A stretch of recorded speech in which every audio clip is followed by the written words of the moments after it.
Makanya pantasnya saya itu masuk surga karena sudah benar. Ya kayak gini kan, yang nyari ilmunya saya, cari referensi, Unisma yang tinggal make, padahal yang nyari-nyari kan. Ya gitu nanti dipakai dalil kayak orang pinter gitu. Kalau orang itu kan. Tapi udahlah saya ikhlas, saya tidak minta royalti kayak lagu-lagu itu. Ini gara-gara cantik, ini cerita bahwa dunia mulai dulu tidak ideal. Nabi pas itu tuh boncengin sepupunya, namanya Fadl bin Abbas. Ya kita tahu kan Muhammad bin Abdillah. Abdillah ini punya saudara namanya Pak Abbas. Yang diboncengkan Nabi namanya Fadl bin Abbas. Melihat terus sama perempuan tadi karena dia cantik. Terus perempuan ini juga melihat Fadl itu ganteng. Jadi mulai dulu entah atmosfer akademik atau atmosfer sosial tetap yang masalah itu yang mulai dulu fitnatur rijal ma'andisa dan sebaliknya terus. Walhasil tuh falaw wa wajal Fadl, sebelum Nabi menjawab pertanyaan itu falaw wa wajal Fadl. Wajahnya Fadl itu agak disingkirkan karena terlalu ditengokkan, dialihkan. Tapi bikin masalah baru, pamannya agak terima, abahnya agak terima. Abbas itu pamannya Nabi, berarti bapaknya Fadl. Lawaita ibna ammik, masa kamu sama sepupu kamu gitu? Jadi mulai dulu masalah. Ngadepi orang cantik ya masalah, ngadepi orang sentimen ya masalah, ngadepi kampus bayar ya masalah, nggak bayar lebih masalah. Karena nggak bisa hidup. Jadi dunia mulai dulu tempatnya masalah. Karena dari awal liyabluwakum ayyukum ahsanu amala. Jadi sebelum pertanyaan dijawab itu ada kasus-kasus kecil begini. Terus Nabi menjawab, Aro'aiti laukana ala abiki dainun akunti qadiyatahu. Kalau andekan bapak kamu punya hutang, apa kamu bayar? Iya ya Rasulullah. Ya sudah, fadainu wa ahakku bil qada, utang haji bapak kamu harus kamu bayar. Itu Imam Bukhari itu tidak dibabkan di bab haji, dibabkan bahwa seorang mufti, seorang kiai itu boleh menfatwakan hukum di tengah jalan. Tapi saya Kiai Jawa Tengah, Anda tidak harus niru kan, Anda Kiai Jawa Timur. Itu bisa masalah besar itu, dianggap tidak sopan santun. Tapi segampang itu Islam dikelola Nabi. Orang di jalan, Nabi loh, bukan sekedar rektor, Nabi. Sayyidul awalin wal akhirin. Ketemu di jalan, dicegat, ditanya, agak tersinggung. Nabi. Iya. Rektor takut ketua yayasan sekarang. Struktur zaman akhir itu repot. Rektor juga takut sama ketua yayasan. Takut betul loh, karena yang bisa tanda tangan itu ketua yayasan. Makanya saya di UI ikut yang yayasan aja biar keren, rektornya takut.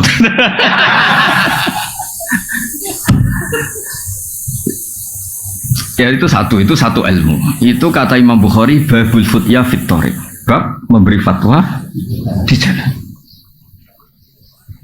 Artinya begini, andaikan semuanya sistem kampus, kemudian perempuan ini ingin belajar tentang menstruasi atau tentang apa saja, masa nunggu sampai semesternya, nunggu kejuruannya, ini fakultas apa? Ketika dia tanya kebutuhan agamanya, tidak bisa, kamu kan fakultas teknis, masa tanya agama? Padahal fakultas teknis juga butuh agama.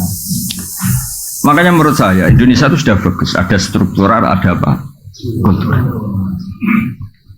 Saya ini termasuk yang kultural, tapi kebetulan keramat jadi dipakai yang struktural seperti ini. Tapi saya itu kalau dapat SK entah jadi apa, biasanya tak saya abaikan. Bukan karena sombong atau menolak. Memang nggak boleh kalau dua-duanya kekuatan ini sama-sama di struktural saja atau sama-sama di kultural. Karena kalau struktural tadi, masa orang tanya kebutuhan Islamnya harus nunggu sekolah di situ, nunggu semesternya berapa baru bisa diskusi sama dosennya. Itu pun kalau fakultasnya agama, kalau enggak. Makanya saya mohon kiai-kiai kultural itu ya harus alim betul, terus rileks. Saya itu memang nggak nerima tamu, tapi saya punya ngaji rebunan yang kayak begini, orang bisa ngomong apa saja. Tapi biasanya laporannya sama, dimarahin istrinya. Laporannya sama. Jadi sahabat itu gak berani tanya Nabi, perempuan tidak saja, dipegang ke dalam Nabi. Ya Rasulullah saya mau tanya, Nabi berhenti. Nah kemudian di bab haji, ini dengerin, di bab haji dibabkan lagi. Babu hajil mar'ati anir rojuli, sehingga di bab badal itu boleh silang. Normalnya kan lelaki diganti lelaki, perempuan diganti perempuan. Tapi di bab ini, di bab kaji apa? Badal. Itu lelaki boleh diganti perempuan. Karena kasusnya tadi adalah perempuan mengganti haji bapaknya. Terus nanti suatu saat dibabkan lagi oleh Imam Bukhari. Babu niyabati hajil ma'dub. Jadi tidak harus mati. Jadi dulu orang Indonesia itu kadang benar-benar agak kacau. Bahasa kasarnya itu agak kurang ajar. Kacau sama kurang ajar ya beda tipis. Ada orang sudah sepuh, kaya. Dia sudah agak setruk.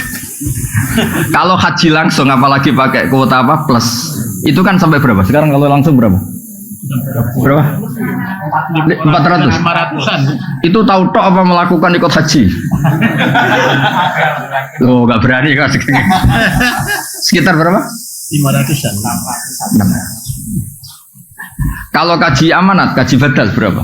Kalau 15. Lu itu kiainya itu saking kacaunya tadi. Udah biar mati aja nanti lebih murah. Itu kan ngawur betul, makanya saya bilang itu ngawur betul itu. Sudah ini cerita nyata. Kebetulan terus kiai ini itu nyuwun sewu ya, ngajinya itu kayaknya detail saya. Jadi saya dengar keluarganya bilang itu, panggil kiainya suruh menghadap saya, biar mutola'ah lagi, biar belajar lagi. Belajar sama saya ada di Junis, makanya ini hukum sudah jelimet itu. Panggil terus. Jangan nunggu mati. Kalau mau kaji amanat sekarang saja, mumpung masih hidup. Jadi beliau ikut niat, ikut mengalokasikan hartanya untuk haji. Kalau sudah mati itu hanya prosedur, harta warisannya nggak bisa diwaris sebelum menghajikan yang sempat berstatus apa mampu. Tak tunjukkan. Jadi sebenarnya kaji amanat itu dua, menghajikan yang sudah meninggal atau masih hidup tapi tidak mampu. Ya. Tapi di Indonesia yang terkenal tuh yang sudah meninggal, yang 15 juta tadi. Nah kalau langsung kalau orang kaya kan mustatiknya haji plus berarti kan 500 juta. Mendingan sudah mati kan tinggal berapa tadi? 15. Udah itu dijawab itu anaknya senengnya masya Allah karena dari 500 menjadi 15. Oh, ngawur betul itu. Efisiensi 400. Ya efisiensi itu, efisiensi. Terus tak marahin tuh. Enggak, jadi sebenarnya kaji amanat itu dua. Al-hajju anil mayyit, menghajikan yang sudah meninggal. Kedua itu anil ma'dub, kalau dalam bahasa itu disebut apa ma'dub, orangnya sudah tidak mampu apa haji. Nah, saya termasuk kiai yang ikut menggerakkan cara masif gimana kalau bisa tuh mumpung masih hidup sehingga ini ikut niat. So inovane dolai mobilnya banyak untuk haji saya. Dia ikut intervensi, tapi kalau sudah meninggal mungkin dia. Jadi kalau sudah meninggal sebetulnya mayatnya itu tak dapat pahala tanda tidak tahu saya. Karena sebetulnya ini hanya untuk menghalalkan tirkah, menghalalkan warisannya. Bisa saja mayatnya jenis orang yang ketika hidup nggak pernah berkomitmen haji. Mungkin nyun sewu karena abangan atau pengetahuan Islamnya rendah atau kebetulan nggak jenis minat haji. Bagaimana dia dapat pahala haji sementara zaman hidup dia nggak pernah kepikiran apa haji. Padahal inamal amalu binniyat. Kalau dia sudah mati dan dihajikan keluarganya, sebetulnya haji ini hanya untuk menghalalkan tirkah tadi pembagian apa waris. Makanya kalau yang seleranya belum haji atau gak ingin haji, ahli warisnya harus ajarin bahwa sebagian harta itu milik Allah dan statusnya mustatik supaya yang ma'dub tadi, yang stroke atau yang sakit ini ikut niat. Walhasil terus kayak tadi, wah, nak ngono kudu ngaji Gus. Maksudnya coba disalami template banyak dia karena tadi efisiensi tadi. Itu dari berapa? 500 menjadi berapa? 15 juta berarti 485 ya. Itu kalau 5 jutanya aja disalonkan template itu sebagai upah fatwa bituan. Ya jadi saya mohon maksud saya begini, saya cerita hadis Bukhari tadi. Jadi mengelola ilmu Islam itu di kampus ya boleh, di pondok-pondok disiplin ya boleh. Mengelola Islam kayak saya itu termasuk penganut Imam Bukhari. Jadi dulu itu Islam segampang itu. Nabi lewat ditanya, karena kalau orang sowan Nabi itu ya tidak gampang, beliau sibuk. Pernah ini satu kejadian dan ini saya tiru. Orang-orang Bedui itu kan karena punya etika. Jadi kalau mau sowan Nabi itu bengok-bengok. Nida itu bengok, manggil-manggil keras. Terus sama Allah ayat turun innalladzina yunadunaka min wara'i hujurat aktsaruhum la yaqilun. Orang yang manggil-manggil kamu Muhammad dari luar kamar itu orang-orang enggak sopan. Walau annahum sabaru hatta takhruja ilaihim lakana khairal lahum. Jadi Nabi itu profesional. Kalau sudah dalam rumah itu milik keluarga. Itu sahabat yang beretika enggak berani sowan, salam enggak berani. Tapi kalau Nabi sudah keluar ke masjid, itu mereka ngerti ini milik publik. Makanya walau annahum sabaru hatta takhruja ilaihim lakana khairal lahum. Kalau Nabi sudah keluar itu milik publik, terus mereka berani tanya. Jangan kayak orang-orang nggak punya etika, kayaknya pergi 3 jam, 4 jam baru masuk rumah, assalamualaikum, padahal kayaknya mau ke kamar mandi mungkin. Itu diatur oleh Islam. Sehingga kita kan, saya misalnya yang saya alami, saya kan sudah fair ketika begini kan, istri saya ada ganggu saya, anak saya ada, karena sudah milik publik. Boyo kalau sudah di rumah itu milik keluarga, makanya dulu sudah diatur sedemikian rupa. Tidak tahu kalau di daerah kamu melakukan ini apa enggak, tahu. Kadang-kadang kiainya juga senang ditamoni lah, itu kan ya sudah nggak tahu, itu kan haknya, itu kan apa haknya. Nah saya di sini juga hak saya, ini wilayah saya, teritorial saya. Sehingga momentum Nabi lewat itu penting bagi orang-orang yang punya peradaban karena ngerti ini Nabi kalau sedang di luar itu milik publik. Itu disebut walau annahum sabaru hatta takhruja ilaihim lakana khairal lahum. Jadi kalau mau komunikasi dengan Nabi, nunggu Nabi itu keluar dari area privat keluarga.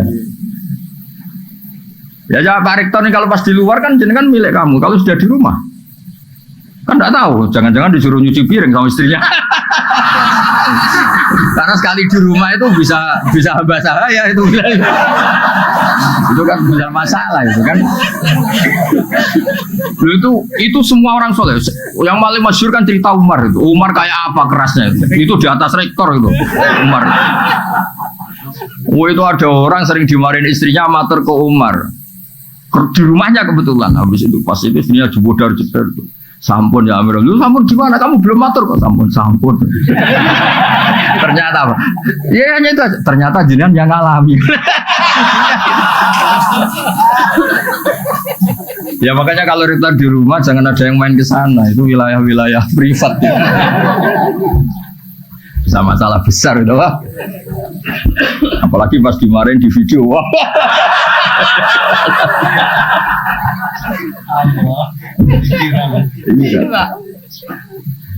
Jadi Nabi itu nggak pernah digugat lelaki, yang pernah digugat perempuan itu. Jadi makanya saya bilang kata cantik itu penting. Jadi ada perempuan itu cantik sekali, namanya Khawlah binti Salaf. Saking cantiknya dia mungkin habis haid atau apa, terus dia pas suaminya datang itu dia pas sholat.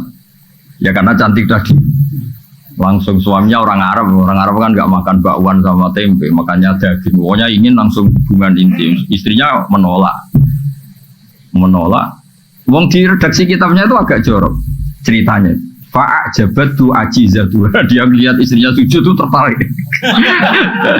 Walhasil terus diajak nggak mau. Terus orang Arab itu kalau mangkel melakukan apa? Jihad. Jihad itu menyerupakan istri dengan apa? Ibu. Kalau di Arab menyerupakan istri dengan ibu itu maknanya nggak mungkin halal disetubui. Kalau di Indonesia enggak, kalau menyerupakan istri dengan ibu itu karena kasih sayangnya. Makanya di Indonesia hampir nggak ada apa dihar karena beda sekali perspektifnya, beda sekali. Walhasil terus karena dihar di jahiliyah dulu itu hukumnya sama dengan tolak. Nabi itu melangsungkan hukum yang nggak dibatalkan oleh apa? Islam. Yang nggak dibatalkan, saya ulang lagi. Karena beberapa tradisi jahiliyah juga ada yang diteruskan. Matur ya Rasulullah. Saya istri saya dihar gini. Yang matur pertama itu suaminya, namanya Aus bin Somit. Ada banyak riwayat, sama ambil saja Aus bin Somit. Nggak usah diteliti jadi disertasi itu nggak usah. Disertasi kok ilmunya copy paste. Mau nanti disertanya kata Gus Wawa kacau itu, nggak ilmiah itu, harus nyari referensinya sendiri. Barang nyari nggak mau biaya, pakai maktabah Samilah 5.000, aduh kasus lagi. Kata Nabi, ya sudah gitu memang hukumnya, pulang suaminya. Kata istrinya, wah kamu nggak mutu ya. Datang. Ini cerita surat Mujadalah tadi kalau zaman baca Mujadalah. Betul ya Rasulullah kalau dia itu kayak tolak. Iya. Nabi, saya ini sudah tua. Kalau bikin hukum mau dipikir-pikir dulu. Kawannya itu cantik betul. Agak jorok orang. Agak ngawur kalau ngomong itu kalau sama Nabi agak ngawur. Ini kisah nyata loh. Maksudnya gimana? Kalau saya masih muda dulu, cantik masih muda, dihukum tolak nggak apa-apa, masih banyak lelaki suka saya. Ini saya sudah tua. Terus bilang, ngomongnya terus, saya masih ingat bahasa Arabnya.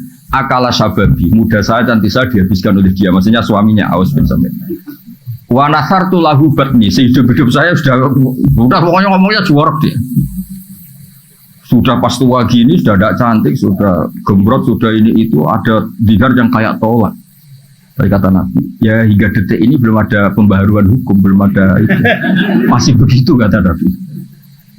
Kalau begitu terus, engkau saya laporkan Allah Ta'ala. Oh itu kalau gak perempuan tidak bisa.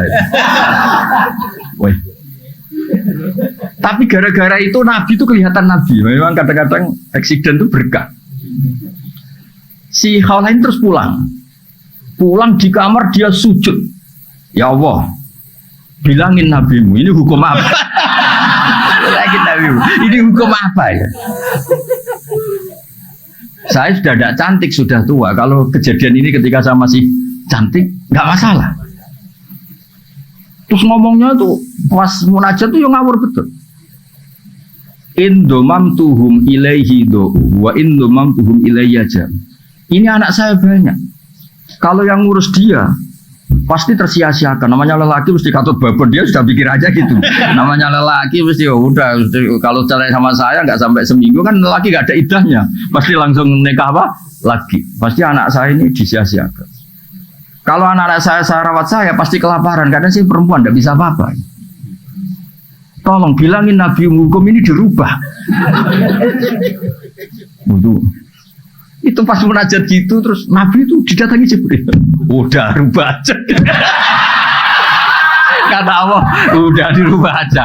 Kalau dihar itu tidak sama dengan apa? Tolak. Terus Nabi nyuruh sahabat, udah panggil tadi Khawlah. Gugat aja diterima.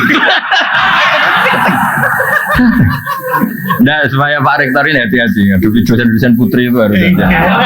Nggak akan menang gitu. Ya sudah akhirnya itu kata Sayyidah Aisyah.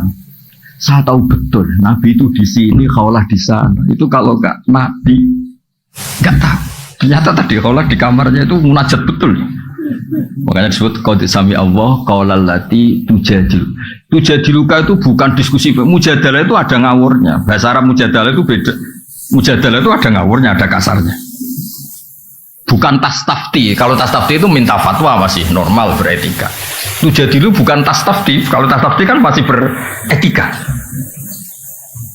Mujadalah itu agak ya debat. Ya kembali ke tadi, berkahnya Indonesia itu ada struktural, ada kultural. Kalau struktural semua, masa orang tanya hukum nunggu semester berapa, nunggu ya pelajarannya harus gitu terus. Tapi yang kultural ya Nyon Sewu harus niru ya mirip-mirip saya tadi gitu, sehingga ada babul futya fitorik. Jangan yang kultural juga ikut struktural. Bisa jam sekian. Nah kalau misalnya yang tadi, yang kasus yang tanya saya tadi, kalau dia istikhadah kan sebetulnya hukumnya sama dengan perempuan apa suci. Coba kalau saya jawab besok aja ke rumah saya, berarti hari itu kan belum tahu hukumnya dia. Padahal hari itu dia sudah harus sholat duhur, sholat asar, sholat maghrib. Apalagi kalau di Unisma suruh daftar dulu, registrasi dulu. Iya, kebetulan kalau fakultasnya kedokteran misalnya, wah ini tidak bidang saya, coba ganti fakultas saja dulu. Bareng ganti fakultas keagamaan ternyata jurusannya dakwah, ini tidak bidang saya, ganti dulu syariah. Bisa panjang kan? Jadi sebenarnya kekayaan Indonesia seperti ini harus kita jaga. Makanya saya itu tidak menolak kalau dikasih dokter Honoris Causa, tapi yang bakatnya kayak saya tidak usah. Saya juga agak perlu, kalau seperti saya juga agak perlu jadi pengurus-pengurus struktural. Nanti jadi tadi nggak saling apa melengkapi. Tapi yang kultural pun harus tetap alim, jangan terus mentang-mentang kultural terus Saya naik itu. Nah, problemnya di Indonesia yang kultural sendiri banyak yang sudah tidak mutolaah kayak tadi itu, yang haji plus tadi itu. Kata Kiai aja, Gus, gue ngerusak rezeki wong. Kenapa? Jadi aku kadung disalami banyak karena tadi fatwa tadi. Nunggu mati lebih apa? Murah. Wah, kamu harus tobat gitu. Tobatnya gimana? Sebagian salam tempel karena masjid separuh tapi ku rodok dosa gede kan. Ternyata takut deh. Takut juga sama masuk neraka deh. Ya jadi ini mukadimah saja. Tapi sebetulnya dulu itu Nabi ketika sugeng, ketika hidup itu ceria. Makanya sahabat kalau Nabi sudah di luar, di Sufah itu, sahabat juga cerita-cerita zaman jahiliyah, cerita anak-anak tuh perempuan agak nakal itu. Dulu juga sebagian tidak akabiru sahabat itu kenal gini-gini terus. Sahabat tertawa-tawa ngenang zaman jahiliyah terus Nabi tanya, kenapa mereka do tertawa? Ya sahabat kebanyakan enggak yang akabiru sahabat. Oh itu Nabi ingat gini-gini. Itu kenangannya sahabat itu fayat haku mimma nathak. Nabi itu tertawa dari apa yang kita bisa bikin apa? Tertawa. Intinya ya ceria ya. Sehingga makanya Nabi itu kadang tanya hal-hal yang menurut etika Jawa itu enggak etis, tapi Nabi tanya. Ada orang namanya Handolah. Orang mati syahid harusnya kan enggak usah dimandikan. Ini Handolah ini mati syahid tapi malaikat sibuk memandikan. Nabi kan jengkel karena prosedurnya fikih kan enggak perlu dimandikan. Nah, akhirnya ini gimana ini Handolah itu akhirnya melihat malaikat sibuk mandi kan Nabi kan ini gimana ini malaikatnya ini fikihnya gimana kan nggak harus. Akhirnya Nabi itu tanya istrinya, kenapa tadi suami kamu kok sibuk malaikat apa memandikan?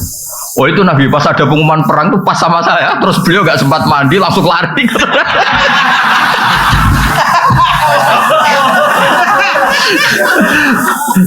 Nah, akhirnya malaikat kan yang ribet itu Pak. Saya nggak ngerti itu gimana dia dapat galon, dapat apa malaikat tadi juga nggak tahu saya. Malaikat nyari di mana juga tahu. Tapi itu sampai si Handolah ini gelarnya apa? Ghusilul malaikah, mayat yang dimandikan. Sampai itu menjadi gelar kehormatan.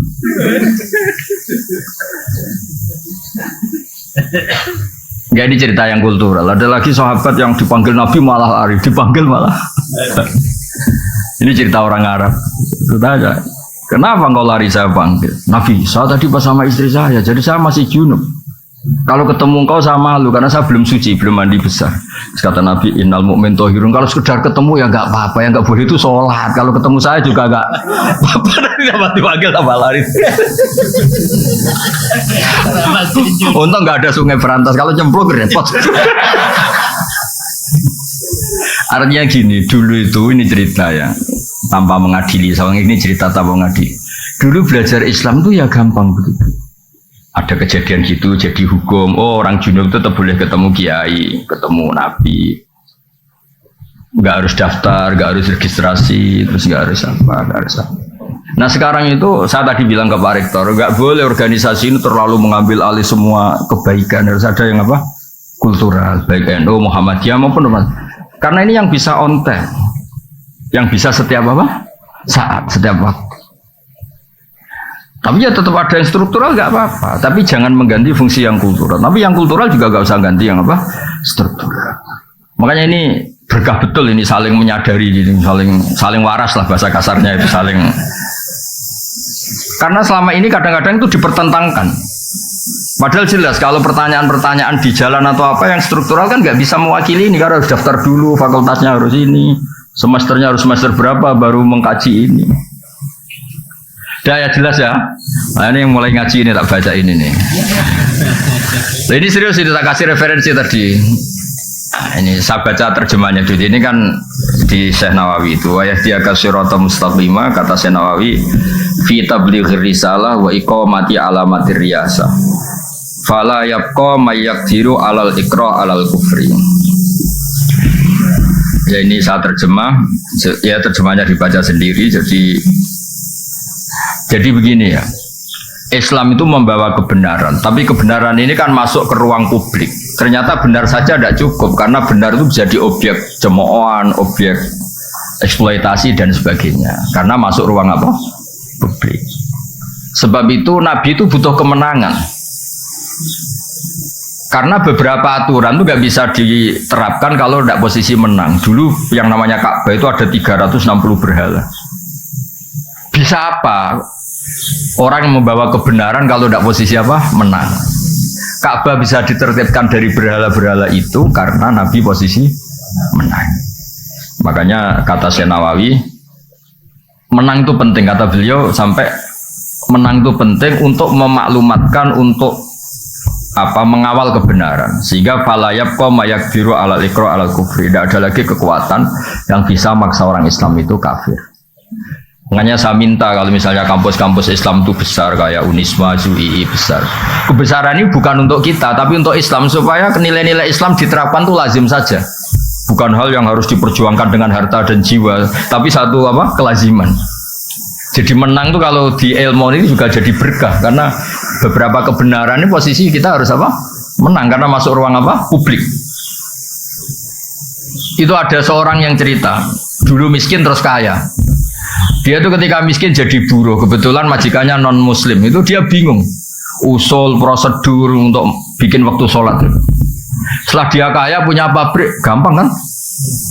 Udah kalau zuhur jeda.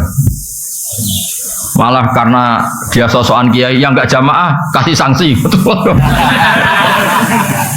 Intinya kalau menang itu kepena itu, tentu tidak untuk otoritarian atau apa. Sebab itu semua nabi itu pasti pernah dikasih menang meskipun di akhirat itu. Karena ada kebenaran yang memang syaratnya itu harus posisi menang. Menang itu udah harus di struktural, tadi saya ulang lagi di kultural ya. Saya pernah didolani lah, kalau bahasa kiainya mungkin didolani salah satu cucu pendiri NU. Orangnya sudah sepuh. Saya cerita, kalau masyarakat di Indonesia itu semuanya sholat, semuanya anti zina, anti merkosa, anti kriminal, nanti nilai bersama itu juga jadi ukuran calon presiden, calon bupati, gubernur. Karena satu masyarakat yang biasa sholat, biasa anti asusila, biasa anti perkosaan, pasti nggak akan milih bupati yang nggak sholat, bupati yang pernah kasus asusila atau apa.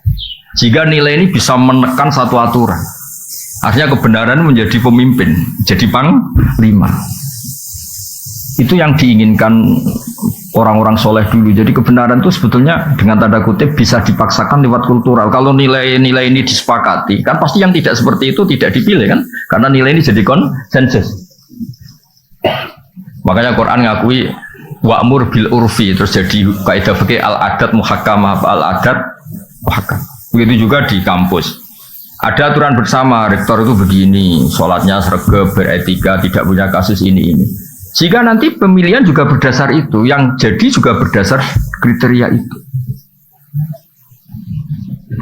Dan kita bersyukur di Indonesia itu, karena yang dianggap mungkar oleh agama juga dianggap mungkar menurut kepolisian, menurut kejaksaan, kayak korupsi, asusila, pemerkosaan, pembunuhan, narkoba. Yang mungkar menurut agama juga pidana menurut negara. Itu berkah. Tapi negara itu kekuatannya sampai kapan? Ya sampai kultur ini jalan. Kalau kultur ini tidak jalan, kayak misalnya orang Kolombia, itu narkoba itu sudah seperti itu. Makanya ya negara itu bisa mayungi ini selagi kulturalnya masih seperti itu. Ya makanya tadi kita harus menang baik secara struktural maupun secara kultural. Tentu dengan cara-cara yang tetap berkemanusiaan. Ya, itu kenapa ada surat Fatah sampai Nabi ngendikan ketika surat ini turun, kata Nabi, unsilat aliyya suratun lahiya ahabbu ilayya minad dunya wa ma fiha. Saya ini dituruni surat yang lebih saya cintai ketimbang dunia seisinya, yaitu surat Fatah, surat kemenangan. Ya makanya Syekh Nawawi ngendikan menang kitab risalah wa iqamati alamatir riyasa fala yabqa mayaqdiru alal iqra alal kufri. Ya jadi kemenangan kita ini untuk itu. Terus saya teruskan lagi, ada lagi di Sahih Muslim, al mu'minu al qawiyyu khairun wa habbu ila Allah minal mu'minid dhaif. Ya kita-kita yang jadi tokoh itu harus menjadi orang mukmin yang kuat. Jangan kalah oleh zaman, jangan kalah oleh macam-macam. Wa fi kullin khairun ikhris ala ma yanfa'uka wasta'in billah wala ta'jas. Wa in asabaka syai'un fala taqul anni fa'altu kadza wa kadza walakin qul qaddara wa ma syaa. Fa inna law taftahu amala syaitan. Ya, saya ulang lagi. Mukmin yang kuat itu lebih baik ketimbang mukmin yang lemah. Karena berkahnya kuat itu bisa menghandle sekian masalah. Tapi kalau semua kita ini cemen, misalnya begini ya, kota, entah kota mana saja. Itu katanya kan kota itu banyak maksiat, katanya. Tapi saya ulang lagi, kota itu katanya kan banyak maksiat. Kita boleh suudon ya boleh kusnudon. Mau kusnudon ya kayak goblok, nyatanya ya banyak betul. Mau suudon, agama tidak pernah membolehkan apa? Suudon. Tapi berkahnya orang-orang baik yang kuat. Masjid tetap banyak, pengajian tetap banyak, komunitas kesalehan tetap banyak. Berkahnya ini banyak ketika orang-orang yang nakal ini ingin tobat, setiap saat itu ada. Di situ ada masjid, ada majelis taklim, ada lembaga-lembaga kebaikan. Coba kalau orang-orang mukmin itu lemah kemudian menyerah. Wah, kayak masjid di kota ya ora payu akeh maksiat, bikin masjid di kota, bikin itu kan terus selesai semua. Makanya kita butuh al-mukmin al-qawi, butuh orang mukmin yang apa? Kuat. Contoh lagi di Inggris, di Jerman, saya tuh sering ngaji virtual sama teman-teman yang di Jerman di mana-mana. Mahasiswa Indonesia di salah satu kampus sana itu kadang jumlahnya hanya 50, 40, tapi bikin komunitas pengajian. Gara-gara ini jadi komunitas, lama-lama kebutuhan kampus itu disahkan punya apa? Masjid. Akhirnya ketemu mahasiswa muslim yang dari beberapa negara. Terus mereka bikin apa? Komunitas. Ada ngaji, ada ini. Coba kalau mukminnya lemah, masa di negara non muslim bikin masjid, komunitas saya semuanya non. Butuh orang kuat. Orang kuat itu udah harus otoriter, nggak ada harus. Makanya kata bapak saya kalau didik saya, ada santri atau putranya sendiri disuruh apa gak mau, ada yang sepuh, disuruh apa gak mau karena ada yang sepuh. Kata bapak itu, ikut tawaduk, tak mau tanggung jawab gitu. Ya kadang-kadang kan alasannya ini kan wilayahnya rektor, ini wilayahnya kiai, ini wilayahnya orang sepuh. Kata bapak itu tawaduk apa gak tanggung. Ketika seorang muslim dimanapun berada terus berpikir bikin masjid di kampusnya atau bikin komunitas pengajian, ternyata baik-baik, hanya butuh orang kuat. Saya pernah ya ketemu teman-teman TKI di Korea. Itu pertama sholat, itu nunggu jam makan karena WC di sana MCK-nya kan luas, terus dia sholat ketika jam makan di WC di. Terus ketika mereka menunjukkan Islamnya dengan komunitas besar, lama-lama kuat nyewa masjid. Jadi bangunan disewa untuk masjid. Lama-lama setelah uangnya terkumpul, komunitas itu besar, ya bikin masjid. Izinnya padahal mahal. Itu kalau orang-orang tidak bernyali tidak bisa. Maksud saya ngaji ini supaya jenengan yang di Yunisma itu tambah kuat. Kita kan kultur punya, SDM punya. Masa kalah sama TKI-TKI yang di beberapa negara itu bisa bikin masjid, bisa bikin komunitas. Ya makanya Nabi muji. Dan yang saya senang ini kan ada kata-kata wahabbu ilallah, bukan sekedar lebih baik, lebih dicintai Allah. Jadi Anda bisa jadi wali lewat jalur jadi orang kuat. Ya kan disebut dicintai Allah itu artinya kan wali. Khairun wa ahabbu ilallah. Ya terus ini yang terakhir ini, saya termasuk sering ngaji, sering berpolemik di bab ini, tapi saya pastikan fatwa saya ini benar. Ya itu yang di Fathul Mu'in itu. Jadi begini saya gambarkan ya. Dulu sebelum ada NU berdiri itu kan Mbah Wahab sudah bikin namanya Taswirul Afkar, apa? Taswirul Afkar. Cara pandang, logika yang itu penting Bang, cara pandang. Misalnya gini. Ya contoh gampang kalau di Indonesia misalnya MUI lah yang resmi negara. Di satu daerah itu ada kandidat ketua MUI atau misalnya enggak MUI kepala desa lah. Kalau yang jadi si A ini jadi kacau kampung ini karena dia suka judol, suka judi online, suka macam-macam. Kalau yang jadi kamu karena alumni Yunisma itu soleh lah, soleh memaksakan, soleh asli, wah soleh gitu. Sehingga kalau yang jadi lurah itu kamu itu kan orientasinya mungkin ini baldatun thayyibatun. Sudah yang ngaji-ngaji aja gak apa-apa. Ya. Maka orang ini, yang soleh ini, kalau saingannya ini orang-orang nyun sewu yang batil, yang soleh ini wajib memaksakan jadi lurah. Meskipun untuk menjadi karena situ sudah politik uang harus bayar. Ini jelas kata Mu'in, wa man ta'ayyana fi nakhiyatin lazimahu qabuluhu wa kadza talabu walau bibadli malin. Ya walau bibadli malin. Yaitu yang bawah itu wa kadza talabuhu walau bibadli malin. Wa in khafa min nafsihi al-maila. Itu saya terjemah. Jika kamu kredibel dan hanya kamu yang sesuai syariat, maka kamu harus menjadi pemimpin meskipun dengan cara mengeluarkan biaya. Dan meskipun atas nama manusia kamu takut terjerembab dan jatuh pada hal-hal yang negatif. Karena tadi ketika yang jadi lurah itu kamu, orientasinya kan gimana kampung ini mau sholat, gimana kampung ini nyon sewu gak ada prostitusi, gak ada narkoba. Orientasi kamu kan islah, membuat masyarakat ini baik. Maka kamu ini harus mengeluarkan biaya. Saya pernah ditanya, Gus itu apa tidak suap? Yang dikatakan suap itu pembiayaan yang hak jadi batil, yang batil jadi hak. Ini kan enggak membiayai hak menjadi hak. Ya membiayai hak menjadi hak. Makanya saya pernah ditanya, Gus kalau pilkades itu itu kan kalau yang enggak mengeluarkan uang kalah. Katanya mengeluarkan uang itu tidak soleh karena nyuap. Saya bilang kalau kandidat lainnya itu tidak soleh, kamu mengeluarkan uang nggak apa-apa. Paling Allah kalau kamu soleh, Allah akan bilang kamu itu dermawan. Kalau kamu soleh loh. Tapi kamu nggak soleh, memang Allah bilang kamu istrinya bapak. Kalau di Jawa kan istrinya bapak ya, ibu.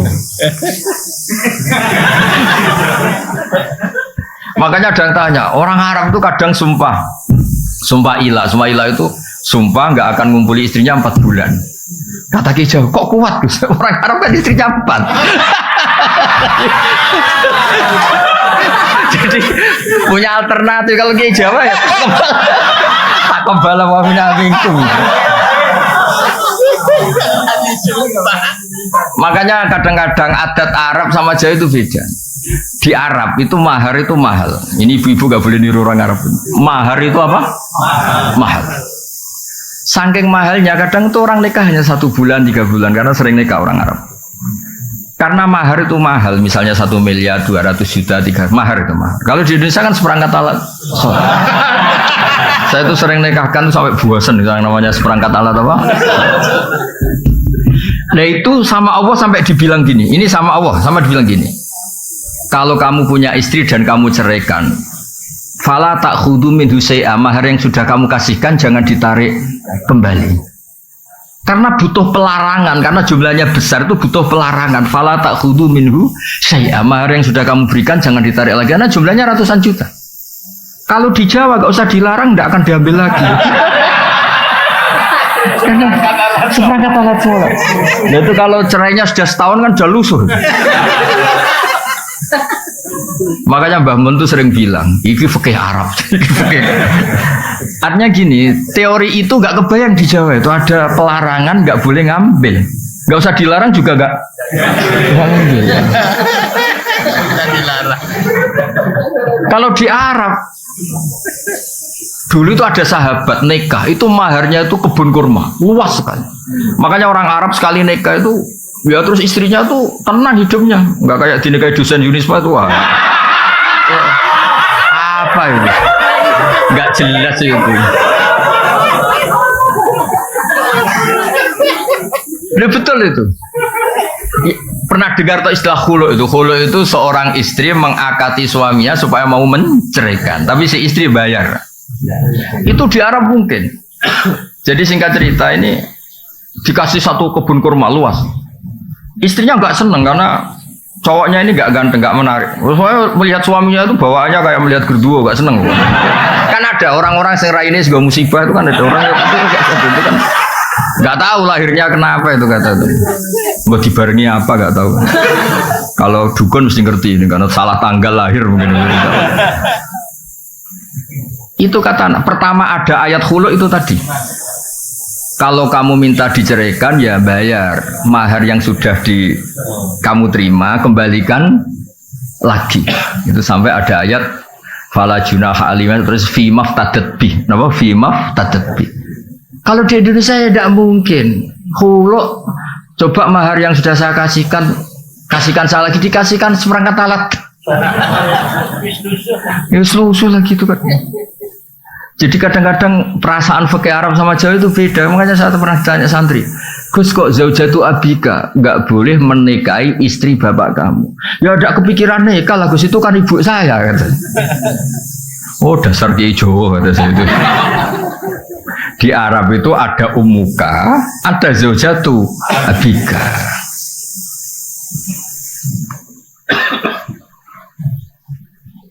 Ya, jadi jelas ya. Ini karena Anda bawa unisma I-nya itu Islam. Ini makanya ini saya ajarin fikih secara baik dan benar.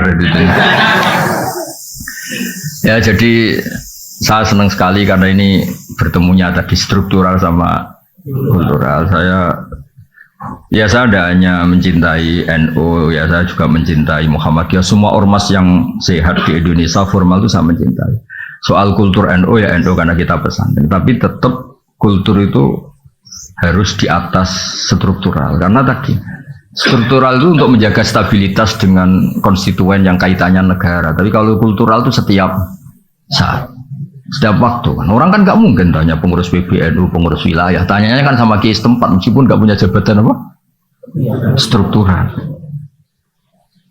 Ini harus diuri-uri struktural ini. Jangan kok, tapi kadang-kadang yang struktural ya mangkal, yang kultural juga mangkal loh, terus hasut terus itu. Karena dia nggak dapat fasilitas mobil cabang NU mana gitu. Kalau yang pengurus struktural kan ngalor ngidul bawa apa? Mobil itu bisa diding-diding ngatur-ngatur. Kadang-kadang yang kultural itu ya drengki terus. Lah saya ini kan kebetulan saya pribadi kebetulan kan yang kultural yang keramat jadi nggak perlu iri gitu. Karena saya punya mobil, punya umat, punya komunitas. Yang enggak itu kan bisa perhasutan yang jalan itu. Terus saya bilang, gue sekere ra ikhlas malah rokok kata saya. Gue nek wis kere menisan apa? Ikhlas. Jadi kalah donya menang akhirat kata saya. Jangan kalah donya kalah akhirat gitu. Terus ya Gus astagfirullah. Astagfirullah terlambat kata saya gitu. Karena tadi berkahnya kultural itu orang bisa tanya setiap. Ini yang terakhir saya contohkan masalah istikhadah tadi. Nabi itu punya ipar namanya Hamnah binti Jahsh. Ya, assalamualaikum Hamnah binti Jahsh. Karena Nabi punya istri namanya Zainab binti Jahsh. Punya ipar namanya Hamnah binti Jahsh. Itu kalau tanya Nabi, ya Rasulullah saya ini sering keluar darah gini-gini. Terus kata Nabi, ya sudah kalau melewati adat haid kamu, maka itu istihadah. Oh lebih dari itu Nabi, cara sekarang ya sudah kamu pakai softtek, lebih dari itu Nabi, ya sudah diblebet, lebih dari itu. Pokoknya dia ngomong lebih dari itu. Saking kuatnya darah yang keluar. Itu Nabi yang menjawab. Jadi yang nggak diketahui Nyun Sewu Kiai yang etis, yang ngomong etika terus, itu sebetulnya nggak pas juga di bab-bab fikih. Hal yang paling pribadi, paling nggak pantas itu dulu Nabi itu ngalamin itu. Maksudnya saya ini agak nyindir rektor tuh enak. Di ruang tertutup kalau mau ketemu aja ngelewati berapa baru. Waduh. Itu nemuin Nabi sama rektor gampang nemuin Nabi.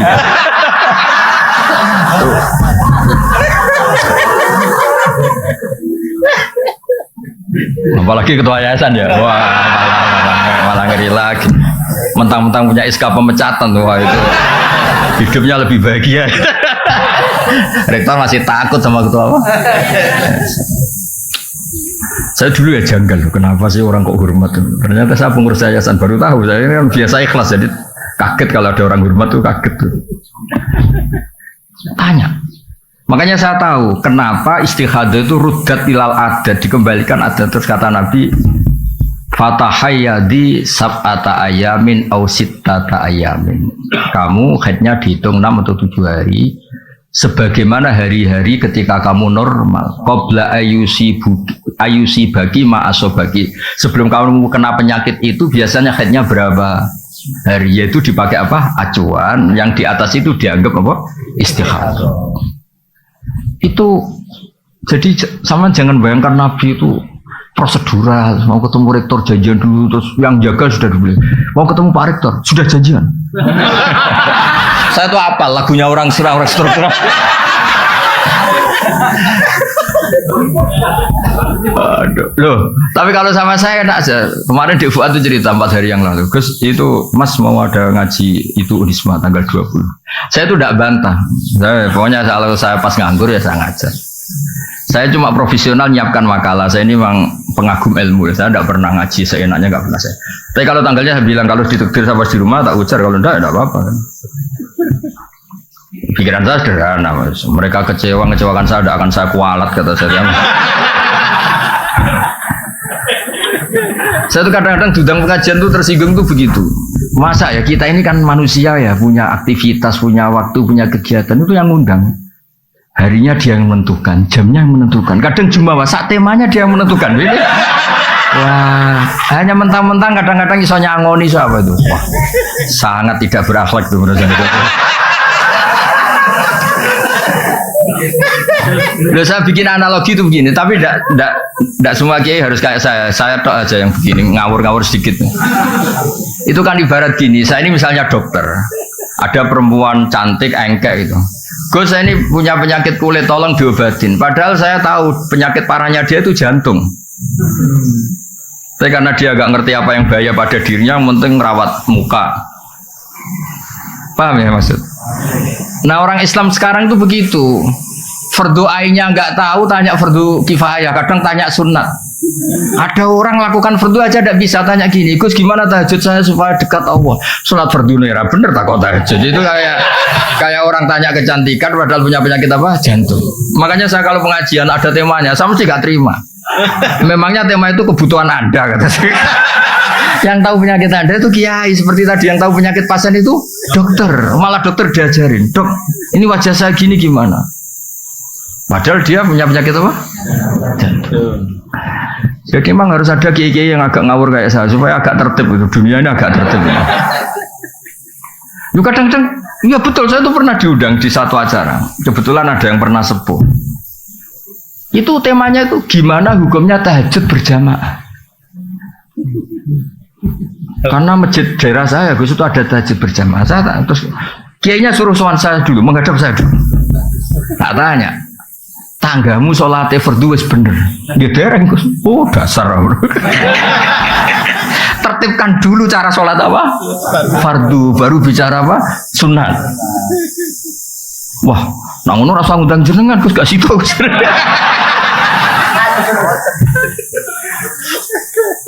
Tapi akhirnya mereka terus sadar. Tak angen-angen bener Gus lah. Fardu bener kok tak kok. Jadi kadang-kadang orang Indonesia tuh aneh. Tapi kebetulan aneh ini yang melakukan banyak terus tidak aneh. Tapi kita sebagai orang terpelajar itu harus mulai mikir gimana supaya kita ini diskusi Islam secara baik dan benar, yaitu harus takdimul fardhi alas sunnah, harus prioritas itu. Jadi dulu ini ceritain kembali lagi ke tadi. Dulu zaman Nabi itu gampang, ada orang Bedui tanya, ya Rasulullah, betul engkau Nabi? Itu kalimatnya kasar betul. Antal ladzi tasumu itu agak kasar. Kamu yang ngeklaim kalau kamu itu Nabi. Tasumu itu klaim, bukan takulu. Tasumu ngomongnya orang Arab. Engkau yang ngeklaim kalau diri kamu Nabi. Kata Nabi, iya kata. Betul Allah nugaskan kamu, iya kata Nabi. Nabi masih datar, ya terus. Terus apa ajaran Tuhan kepada kamu? Ya kamu harus sholat 5 waktu. Itu tok, iya. Itu tok lo ya, iya kata Nabi. Puasa Ramadan itu tok lo ya, iya kata Nabi. Zakat ya, yang wajib ya, semuanya yang pas. Itu di depan Nabi ini yang saya pakai. Fawa wala azidu ala dzalik wala angkus, demi Allah saya Islamnya mau pas saja, enggak lebih enggak kurang. Terus kata Nabi, man sarrahu ayang zura ila rajulin min ahli jannah falyangzur ila hada. Kalau kamu ingin melihat lelaki ahli surga ya orang ini, sing Islamnya pas itu. Makanya itu Imam Nawawi yang ngarang kitab Majmu' Syarahul Muhadzab itu. Kalau ada pendapat yang mengatakan witir itu wajib, sampai khusyuknya orang sampai bilang witir itu wajib. Itu kata Imam Nawawi, semua pendapat itu tidak sah dan batal li hadisil A'rabi. Karena ada hadis dialeknya orang apa? A'rabi. Jelas orang itu tanya, hal aliyya ghairuha ya Rasulullah, pada kewajiban lain di luar sholat 5 waktu itu? Kata Nabi, lah tidak. Kata Imam Nawawi, kalau kamu mau khusyuk saja, tidak usah wajib-wajibkan witir. Tetap yang wajib hanya sholat 5 waktu. Nah ini enggak tanya fadilahnya jamaah sholat. Kalau tanya malah tak jawab. Sholat fardu itu menurut Imam Ahmad itu jamaah itu syartun fi sihhati sholat, bukan sekedar pahala 25 atau 27. Riwayatnya kan 25 sama 27 sesuai kualitas apa jamaahnya. Itu menurut pendapat Imam Ahmad, sholat jamaah itu syartun fi sihhati sholat, untuk menjadi sholat sah itu harus berjamaah. Makanya alhamdulillah kita Syafi'i, kalau Ahmad wah masalah itu kamu. Alasannya masuk akal. Alasannya Imam Ahmad begini. Kewajiban itu bisa diukur dengan tingkat digugurkan kalau ada kondisi emergensi darurat. Sholat khauf, sholat ketika perang itu rumit apa enggak? Rumit kan? Ternyata oleh Allah tetap disuruh jamaah. Sampai kaifiahnya susah kan? Iya. Coba. Wa idza darba li salim antak in khiftum sampai itu ketika kamu sholat wa idza qamtum faltakum ta'ifatun wa ya'khudhu aslifa idza sajadu falyakunu mi waraikum tus wal ta'ti ta'ifatun ukhra falyusall. Wes pokoke walhasil kaifiahnya tuh ruwetnya itu gantian. Dan itu tetap jamaah. Jadi kalau ada yang sujud, ada yang tetap berdiri jaga musuh. Kalau ada ini sudah berdiri, gantian itu yang sujud. Lam yusallu ma'aka fal wal kayak. Terus kata Imam Ahmad, kalau se-emergensi itu saja jamaah tidak digugurkan, maka apalagi kondisi normal. Kamu menang semua tuh, masuk akal pendapat Imam Ahmad tuh. Tapi Imam Syafi'i itu berkah di Indonesia, karena kadang-kadang orang nggak mau jamaah itu bukan menolak jamaahnya, nggak seneng imamnya. Wes, roh gue seneng, roh imamnya gue seneng tuh, wes serat cocok tuh. Lo apalagi ketua yayasan sudah ngerti kalau imamnya minta naik gaji, malah gak tertarik. Imam kok ketuanya dari. Aduh. Makanya saya andekan orang-orang Hambali itu hidup, pasti saya cerita di Indonesia itu menolak jamaah bukan karena anti jamaah, itu gak cocok sama imamnya. Di Indonesia itu imamnya gak kunut aja masalah kan. Yang kunut imamnya gak kunut juga atau sebaliknya juga masalah. Sekarang aja era modern, saya tuh sering makmum orang Muhammadiyah. Orang Muhammadiyah juga sekarang alhamdulillah sering makmum orang NU. Karena saya ngomong terus. Kalau kunut itu adalah NU, berarti Imam Syafi'i itu NU. Imam Abu Hanifah berarti Muhammadiyah. Padahal Muhammadiyah sama NU itu dulu Imam Hanafi, dulu Imam Syafi'i. Mana buktinya kalau Imam Syafi'i punya Kartanu itu? Kan tidak ada buktinya. Boyo biasa aja dari awal kan dua-duanya sepakat kalau itu masalah sunat atau tidak sunat kan, tidak masalah rukun kan. Tapi saya pernah dibantah oleh Banser. Ini memang enggak, saya tahu Gus kalau itu sunat, tapi ini identitas. Repot kan identitas kalau enggak kunut tuh bisa masalah itu. Ya sudah, tapi ya kalau kita yang tekuni ilmu ya biasa aja. Kalau kita yang tekuni ilmu ya biasa aja. Jadi saya mohon karena Unisma ini kan biasanya bacanya Unisma apa Unisma? Oh ini ya sudah berarti sudah Indonesia banget ini. Saya tuh masih menangi orang baca Zunisma, Zui karena setengah Indonesia setengah rodok mabu-mabu Inggris itu. Sekarang sudah diterbitkan ya, sudah muni U semua ya. Unisma. Tapi kalau di UI itu masih asing bilang U itu, karena kelamaan bilang Zui gitu. Kalau Indonesia sudah fase semua U ya. Tapi saya dulu dengarnya ya Zunisma sama. Berarti sudah Indonesia. Ya jadi jelas ya lewat ngaji ini bahwa struktural dan kultural tidak harus dipertentangkan ya supaya Islam Indonesia itu khazanahnya apa luas karena nggak mungkin orang tanya itu dari Pak Rektor tadi bisa melewati 3 ya sama yang kultural juga nggak usah hasut sama yang struktural karena yang struktural kan gaya kan ngurusi Islam sambil mau bawa mobil dinas. Yang struktural, yang kultural lu kasihan dari sawah mencangkul langsung ajar madrasah.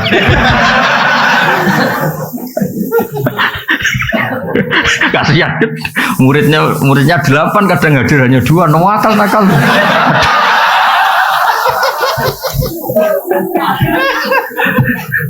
Tapi itu yang menjadikan orang Indonesia tahu Islam. Makanya saya setuju sama doa-doa. Makanya doa kita itu walil mu'minin al mu'minat itu semuanya didoakan. Karena yang terlibat membesarkan Islam, menghidupkan Islam itu semuanya, bukan kita tok. Ya semuanya bukan kita tok. Saya sering ditanya orang di pedalaman Kalimantan. Saya ini di pedalaman Kalimantan wajib Jumatan enggak? Ya secara fikih tidak wajib karena belum perkampungan. Masalahnya jamaah saya itu jamaah ngaji, kalau dijak sholat duhur gak mau. Jumat kok duhur. Aneh kan, hari Jumat kok duhur. Ya sudah kalau gitu Jumatan. Katanya tadi gak wajib. Dia ini rodok santri, semeneng nak wajib terus rasido. Tapi jamaahnya gak mau, masa Jumat kok duhur gitu.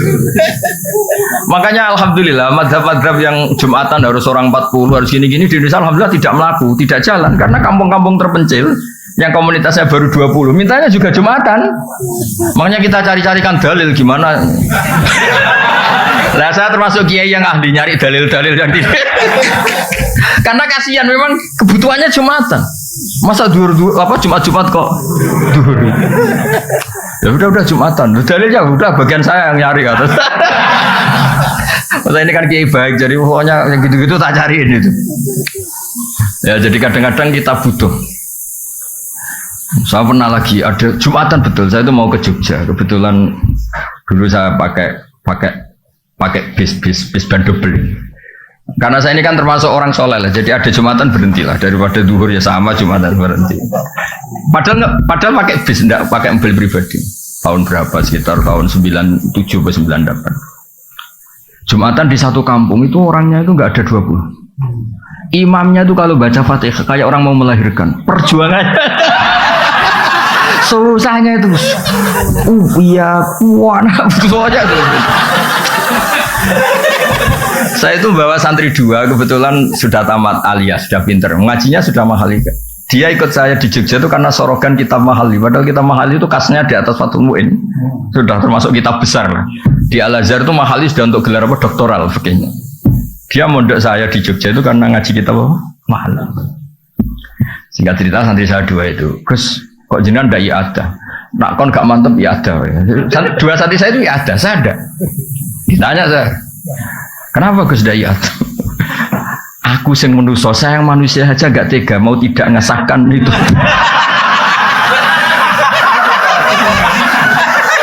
Apalagi Allah yang Rahman Rahim melihat perjuangannya yang situ kayaknya pasti sah.